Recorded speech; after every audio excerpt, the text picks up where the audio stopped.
School কলেজের সামনে তামাক বিক্রিতে করা নিষেধাজ্ঞা, শুরু হলো অভিযান। স্কুল কলেজ, সরকারি প্রতিষ্ঠান, হাসপাতাল এবং জনবহুল এলাকায় ধূমপান ও তামাকজাত দ্রব্য বিক্রি এবং তামাকজাত পণ্যের প্রচারমূলক পোস্টার লাগানোর বিরুদ্ধে কড়া পদক্ষেপ নিল স্বাস্থ্য দপ্তর। শুক্রবার সরকারি নির্দেশ কার্যকর করতে ময়নাগুড়িতে বিশেষ অভিযান চালায় জলপাইগুড়ি সিএমওইচ দপ্তর। অভিযানে স্বাস্থ্য দপ্তরের আধিকারিক মৃন্ময়ী চক্রবর্তীর সঙ্গে উপস্থিত ছিল ময়নাগুড়ি থানার পুলিশ। অভিযান চলাকালীন বিভিন্ন স্কুল ও হাসপাতালের আশপাশে সরকারি নিষেধাজ্ঞা অমান্য করে তামাকজাত দ্রব্য বিক্রি এবং প্রচারমূলক পোস্টার লাগানোর অভিযোগে 5 জন ব্যবসায়ীর বিরুদ্ধে আইনানুগ ব্যবস্থা নেওয়া হয় এবং তাদের জরিমানা করা হয়। স্বাস্থ্য দপ্তরের আধিকারিক মৃন্ময়ী চক্রবর্তী জানান, স্কুল, হাসপাতাল ও অন্যান্য জনবহুল এলাকায় তামাক বিরোধী অভিযান নিয়মিত চলবে। এছাড়াও কোনো ব্যক্তি প্রকাশ্যে ধূমপান করলে তার বিরুদ্ধে আইন অনুযায়ী ব্যবস্থা গ্রহণ ও জরিমানা করা হবে বলে তিনি জানান। আমি খাবো না, খাবো না। বলো আপনার নাম। আমার নাম বিশ্বজিৎ বর্মন।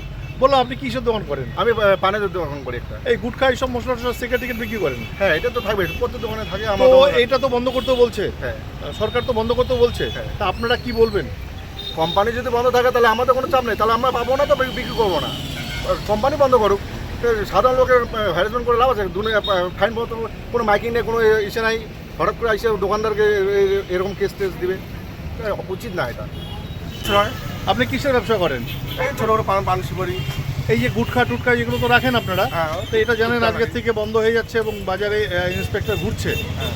তো সেই ব্যাপারে এগুলোকে বন্ধ করতে বলছে, নাহলে পরে ফাইন হবে। কি বলবেন আপনারা? আমি বলছি স্যার, একবার টোটাল বন্ধ করলে ভালো হয়ে যায়।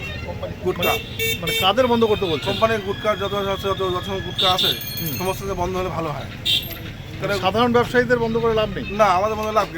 আমরা যদি না পাই তো করতে পারবো। আমরা 5 টাকা বেচতেছি, আমাদের মাঝে মাঝে হরে উঠতেছে, মাঝে মাঝে চেক আপ করে এই লাগে ওই লাগে। আমার কয় টাকা? তার মধ্যে ফাইন দিতে হয়, এই দিতে হয়। তাতে না রাখায় তাতে বন্ধ হোক, আমরা না পাই কোম্পানি বন্ধ করে দিই। কোম্পানি বন্ধ হয়ে যাক, তাহলে আমাদের সমস্যা, কারোর সমস্যা হবে না। আপনার নাম? আমার নাম পরিতোষ রায়। ম্যাডাম, আজকে আপনারা কি করলেন ময়নাগুড়িতে? অ্যাকচুয়ালি আমাদের যে কোটপাট স্কোয়াডটা চলে, cigarette and other tobacco product act, তার মধ্যে হচ্ছে স্কুল কলেজের পাশে 100 গজের মধ্যে বিক্রি বন্ধ আছে, সেটা আমরা দেখলাম এবং ওখানেও আগে বারংবার ফাইন হয়েছে। তো রিপিটেডলি আমরা আবার ফাইন করলাম, যেহেতু ওরা রাখছে। আর হসপিটাল চত্বরে যারা আছে তাদেরকে ওই ডিসপ্লে করতে বারণ করা হয়েছিল, সেটা ওরা ডিসপ্লে যারা করছে তারা হচ্ছে তাদেরকেও আমরা ফাইন করেছি।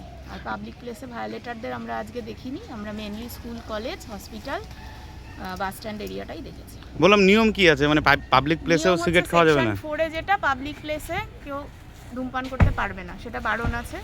অন স্পট আমরা যখন যাব তখন যদি পাই, তাকে 200 টাকা অবধি ফাইন করা যেতে পারে।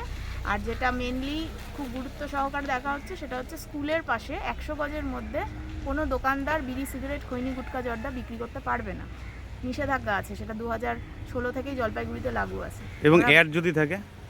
অ্যাডও থাকা যাবে না, সেখানে আমরা অ্যাড ছিঁড়ে দিয়ে আমাদের যে ধূমপান নিষিদ্ধর যে স্টিকার আছে সেটা লাগিয়ে দিই। আজকেও লাগিয়ে দিয়েছেন? আজকেও লাগানো। আর হাসপাতালের সামনেও বিক্রি করা যাবে না? হাসপাতালের সামনে বিক্রির এখনো নিষেধাজ্ঞা আসেনি, তবে আসবে। মানে অ্যাকচুয়ালি ঝোলানো যাবে না এবং 18 বছরের নিচে বিক্রি করা যাবে। কতজনকে কেস দিলেন আজকে? আজকে মোটামুটি 5 জন ভায়োলেটার। আচ্ছা, কিরকম এদের জরিমানার খবর? জরিমানা তো 200 টাকা অবধি আছে, যারা বারংবার করছে তাদের 200 টাকাই করা হয়েছে, আর যারা প্রথমবার আমরা পেয়েছি 100 টাকা, 50 টাকাও করা হয়েছে।